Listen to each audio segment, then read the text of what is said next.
Hello dear, Jai Hind. Welcome to my family. दोस्त, आज के इस वीडियो में हम पढ़ने वाले हैं इंग्लिश और इंग्लिश का फर्स्ट पायदान पढ़ने वाले हैं, जिसमें जानना होता है कि दिस क्या होता है, डैट क्या होता है, दिस क्या होता है, दोज क्या होता है, और इनसे संबंधित हम लोग कई सारे क्वेश्चन को करेंगे। इस वीडियो में आपको 100 क्वेश्चन दिया जाएगा जो होमवर्क के रूप में होगा।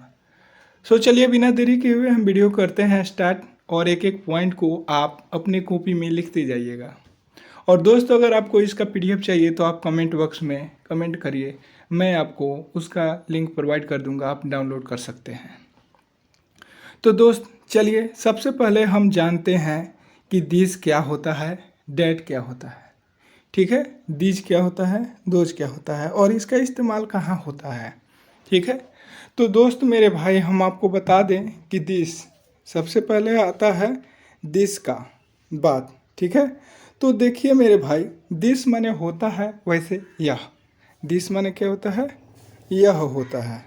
तो यह जो होता है, जैसे कि आप कहते हैं कि यह कुर्सी है, टेबल है, यह टेबल है, यह मेज है, यह चटाई है, यह राम है, हरि है, गोपाल है, यह कुछ भी है।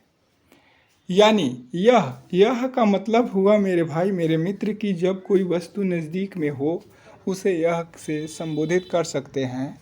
लेकिन एक बात ध्यान रहे कि वो किस में होना चाहिए, संज्ञा के रूप में होना चाहिए, यानी कि जिसे आप गिन सकते हैं। अब यहाँ पे बात ये आया है मेरे मित्र की संज्ञा होता क्या है।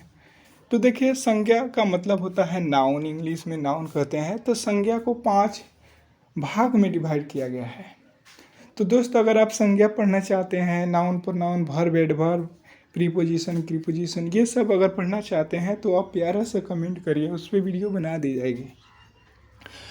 नाउन की बात हम करते हैं संज्ञा, तो संज्ञा को 5 वर्गों में डिवाइड किया गया है। ठीक है, पहला है proper noun, common noun, collective noun, abstract noun, material noun, ऐसे करके 5 भाग है, उसको बांटा गया।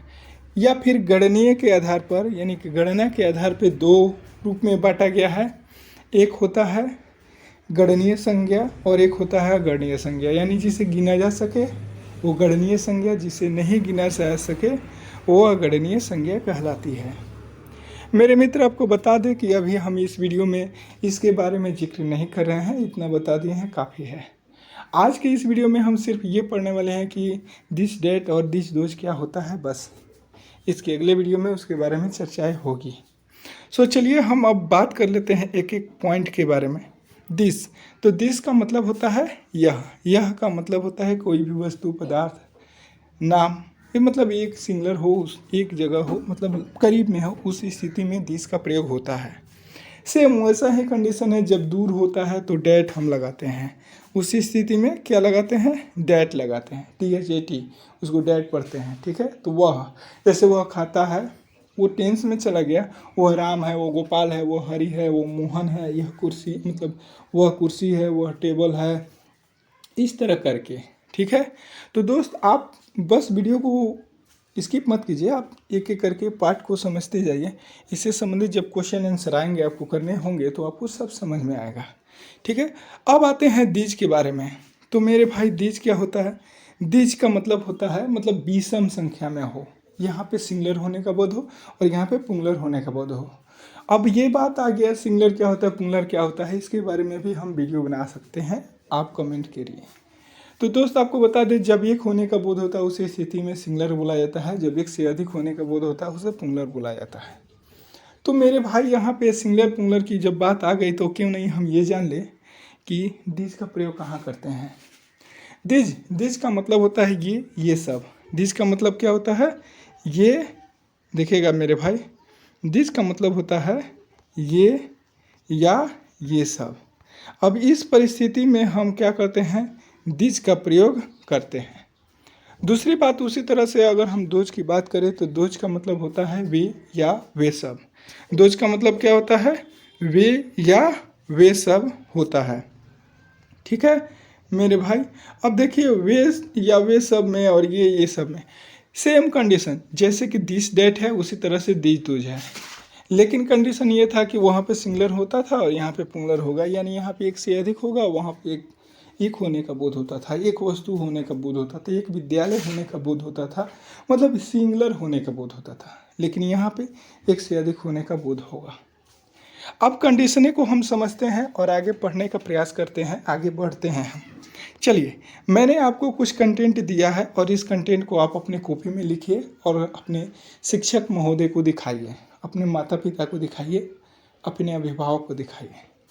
बच्चों, अगर हम बात करें कि ये सभी जो चारों है जो आपको दिया गया है, ये चारों शब्द संज्ञा के एक रूप है और संज्ञा के पहले यानी कि नाउन के पहले इसका इस्तेमाल भी किया जाता है। ठीक है। अब देखिए, ये एडजेक्टिव्स जब होते हैं उस स्थिति में इसका इस्तेमाल किया जाता है। ठीक है। अब आगे अगर बात करें वर्ड मतलब जो मीनिंग होता है उस आधार पे, मतलब नज़दीक और दूरी के आधार पे इसका इस्तेमाल हम लोग करते हैं। ठीक है। अब मेरे भाई बात यहाँ पे है दिस। अब एक एक पॉइंट को नीचे समझते जाइए और आगे बढ़ते जाइए। ठीक है। दिस का होता है यह यानी पास की एक चीज़ के लिए एक वचन सिंगुलर के पास जब हो यानी नियर हो, नज़दीक हो, उस स्थिति में हम दिस का प्रयोग करते हैं। ठीक है। दूसरी बात, अगर हम डैट का बात करें तो यह दूर की एक चीज़ के लिए एक वचन होने की स्थिति में इसका प्रयोग हम करते हैं। अब आप कहिएगा ये कैसे पता चलेगा? तो दोस्त, जो आपको क्वेश्चन दिया जाएगा उस आधार पे आप उसे समझ सकते हैं। ठीक है। अब बात करते हैं दिस का, तो ये पास की एक से ज़्यादा चीज़ें हो, एक से ज़्यादा नामें हो, उस आधार पे आप उसका प्रयोग करते हैं। जैसे ये बिलिया है, ये सब मूर्ख लड़के हैं, इस तरह से। ठीक है। अब उसी तरह से अगर दोज की हम बात करें तो दोज जो होता है वे मतलब दूरी के लिए और एक से अधिक के लिए इसका इस्तेमाल किया जाता है।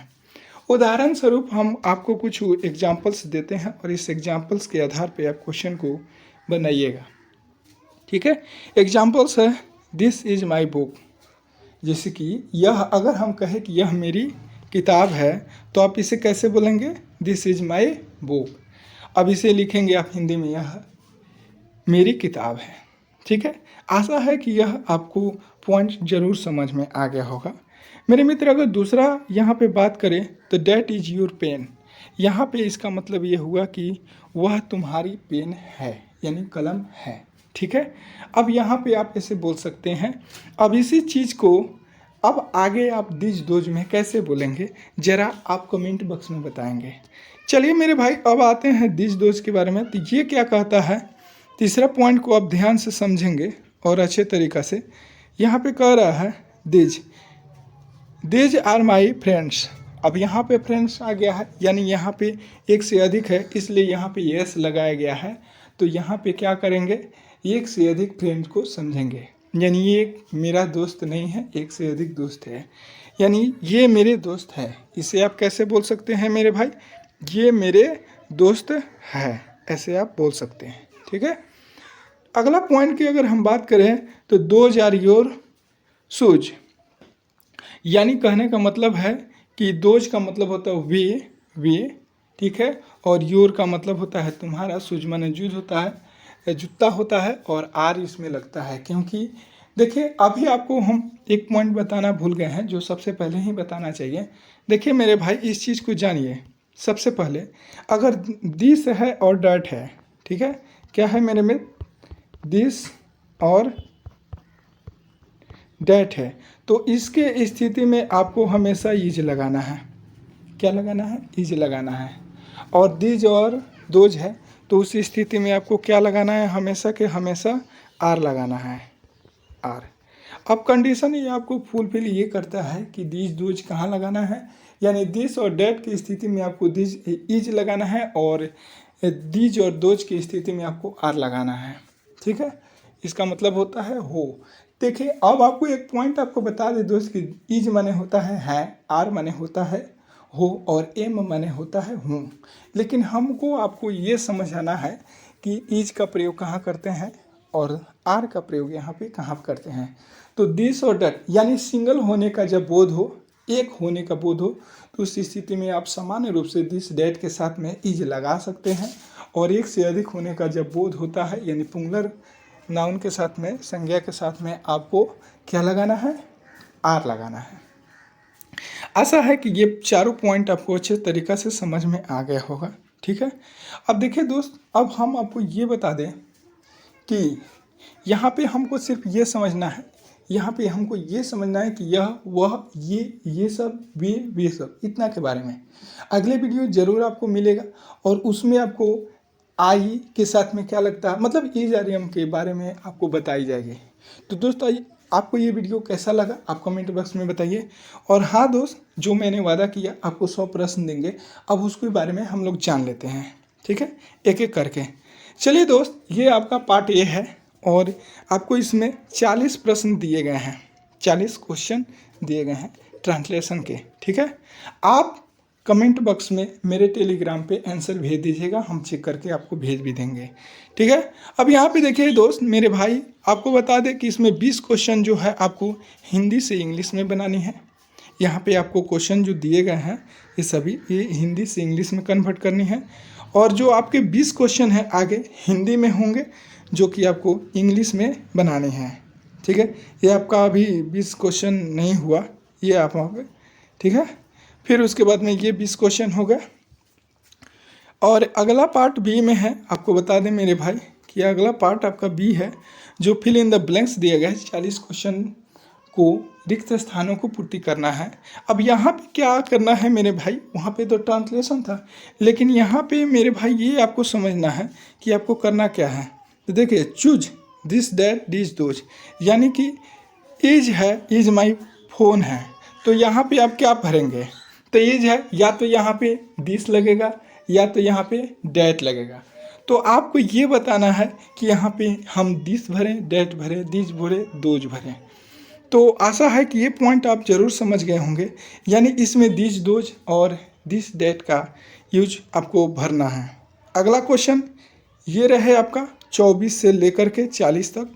ये आप इन क्वेश्चनों को अच्छे तरीक़ा से बना लीजिएगा और वीडियो को रोक करके क्वेश्चन को लिख लीजिएगा। ठीक है, अगला पार्ट सी की अगर हम बात करें तो नीचे वाक्य में दिस दैट और दिस दोज जो दिया गया है उस पर आपको रेखा का चित्र बनाना है। जैसे ये है, बस ऐसे बना, दिस है, दोज है, फिर यहाँ पे डैट है, ऐसे ऐसे चित्र बनाना, मतलब एक रेखा खींचना है, अंडरलाइन करने को यहाँ पे कहा जा रहा है।